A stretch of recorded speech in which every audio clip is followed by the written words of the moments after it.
Hi అండి, నమస్తే. నేను మీ స్వర్ణ. సింపుల్ అండ్ టేస్టీగా కొబ్బరి అన్నం ఎలా చేసుకోవాలో చేసి చూపిస్తాను. కొబ్బరిని ఇలా మిక్సీ జార్లో వేసి మెత్తగా పేస్ట్ చేసుకోవాలి. ఇప్పుడు క్లాత్లో వేసి పాలు తీసుకోవాలండి. ఒక కొబ్బరికాయ తీసుకున్నాను, సగమేమో ఇలా పేస్ట్ చేశాను, సగమేమో పొడి చేసి పక్కన పెట్టుకున్నాను. ఇప్పుడు కుక్కర్లో 1 కప్పు బియ్యం వేసుకుని 2 సార్లు కడిగి ఇందులో 1 కప్పుకి 2 కప్పులు కొబ్బరి పాలు పోసుకోవాలి. కొంచెం సాల్ట్ వేసి కుక్కర్కి విజిల్ పెట్టి 2 విజిల్స్ వస్తే సరిపోతుందండి. చూడండి, ఇప్పుడు ఈ రైస్ని చల్లారి పెట్టుకోవాలి.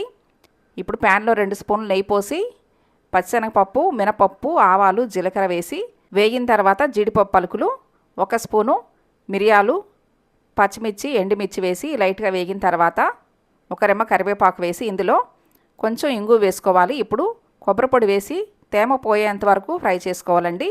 ఇప్పుడు ఇందులో ఉడికించుకున్న రైస్ వేసుకోవడమే. మీకు కూడా నచ్చింది కదా, అయితే మిస్ చేయకుండా లైక్ చేయండి, షేర్ చేయండి, నా ఛానల్ని సబ్స్క్రైబ్ చేసుకోండి. థ్యాంక్స్.